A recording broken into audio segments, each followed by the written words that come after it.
Good morning, good afternoon, and good evening, guys. Welcome to Otaku. Chris is talking, and this is your weekly anime review for ACCA 13.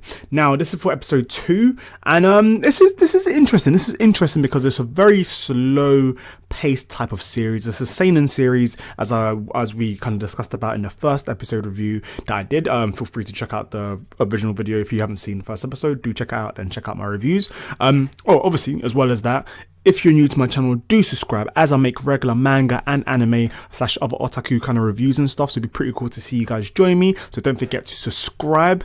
Does a lot, believe it or not.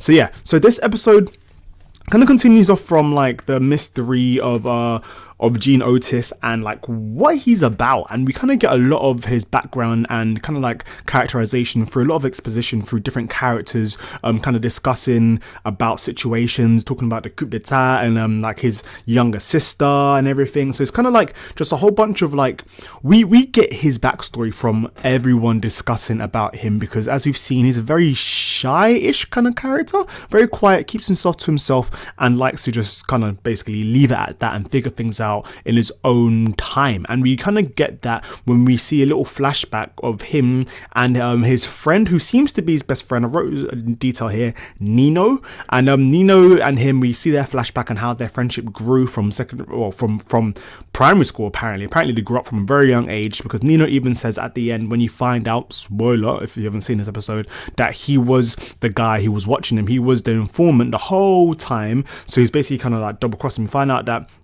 Nino's been basically watching him for over 30 years, which sounds kind of creepy when you say it like that, because that means he's been watching him since he was fucking like 3 years old or some bullshit. But yeah, so that part of the story added a bit more of a twist, and I'm kind of glad that they added in something like that, because it's kind of like, okay, finally, like there's more to it, because it felt kind of like slow paced, like he was trying to be edgy, like he was trying to be like one of those new edgy seinen series. But as the episode went along and we got to get more characterization from his sister, from his friend as well, Nino, or friend, I say friend, Nino, the guy with the blue hair. We found out that he's a PI, private investigator, and actually what's pretty cool and pretty interesting as well was that Jean actually, once he noticed that someone was watching him, he contacted his private investigator friend straight away. But it's kind of like, what's pretty crazy and pretty cool was that the 5 chiefs were of the whole company, they were the ones who hired Nino in the first place. So it's kind of like, what the fuck, mind blown.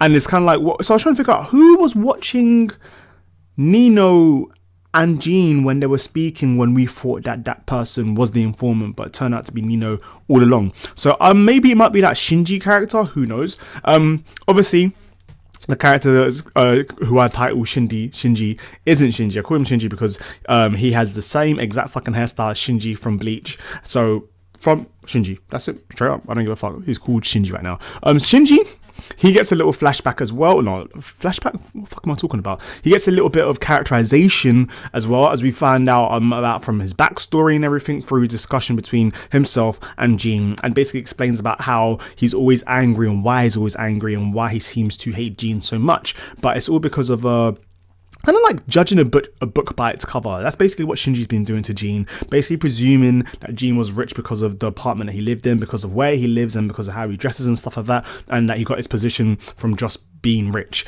And basically Jean just basically kind of just slaps him, like mentally, basically. He didn't really slap him, but basically told him straight up, like, no, you've got your information wrong. I've actually worked my way here. To be honest, I'm not even that rich. The only reason why I live in this place is because I'm the landlord. And it's kind of like, oh shit. So it kind of broke Shinji's fake idealistic kind of, I don't know, almost possessive / kind of stalkerish aspect of his personality over Jean, and made Shinji realize that Jean's just a normal kind of guy. He just worked hard, and that's about it. And he even mentioned in the last episode that realistically, Shinji gets paid more than his department anyway, so what's the whole point of like Shinji even getting fucking angry in the first place? So that was all pretty interesting, pretty nice. I like that they got Shinji's character development out the way. Obviously I should have learned his name, but I fucking didn't, because he reminds me so much of Shinji. We got Nino's character development. We also get a little bit of kind of like characterization with Jean's younger sister, and it seems like maybe there might be a slight bit of shipping between Shinji and Jean's younger sister.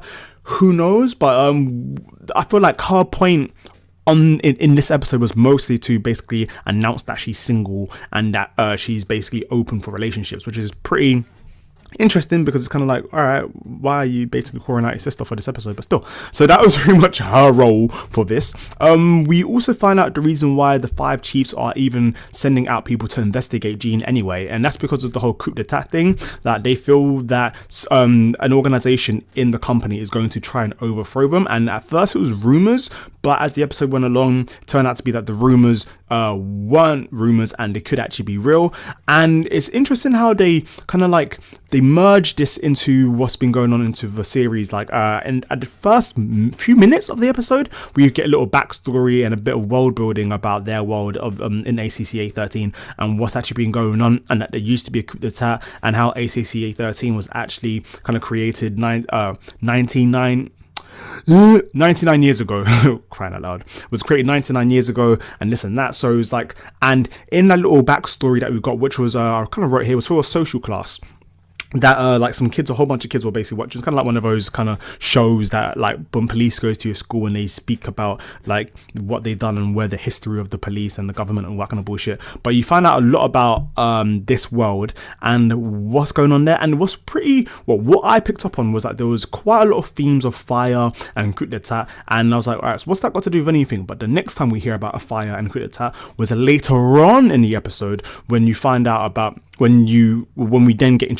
reintroduced to the 5 chiefs, and they're basically talking about the coup d'etat and about how they think that Jean could be actually a huge part of it. And this is the reason why they actually changed their mind to disband that ACCA 13, their department themselves, because they thought, you know what, what's the best thing to do is keep your enemy close, in it. Why am I saying in it for? In it. But keep your enemy close. And so by doing that, they're like, you know what, it might actually be smarter for them to actually keep Jean working for them, and that way they can keep an eye on Jean. And this is something that's been going on, like, it's pretty crazy now when you rewatch it, how much Jean was being fucking stalked. Obviously we're watching him, but not like that, but how much people really like have this, like they think that Jean is way up there, from Shinji to the 5 chiefs to Nino to his sister. Everyone really puts Jean on the pedestal, and maybe this is something that will end up kind of coming true later on in the series. But at the moment, we don't really know much about Jean, apart from the fact that he's very intelligent, he takes his time, he's quite cunning, and he shouldn't be overlooked. And this is basically kind of going hand in hand with how the other characters see Jean. And there's obviously a reason why he's a supervisor, vice something, I don't know, vice detective, vice something, but basically he's a second in command in the ACCA 13 department, so there's a reason why he's there. I thought this episode was pretty cool. I did enjoy it. It is slower than the rest of the series that are going on in winter of anime 2017, but to be honest, I don't mind it. I like watching these kind of series. It kind of gets me chilled out, especially as in spring we'll be getting a whole bunch of fucking shonen shit that's going to blow our minds. So for now, this is the calm before the storm. I'm enjoying this series. I'll give this episode like a 7.5 out of 10. Hopefully things get a bit more interesting in the next episode. We see that Jean may have a new love interest, the lady with the blue hair who seems to be his superior, that we saw in the previous episode when they were doing the whole like checking up on the other companies and shit like that. So yeah, what did you guys think of this episode? Are you guys going to keep watching it? And that's about it really. Hope you guys have a great time.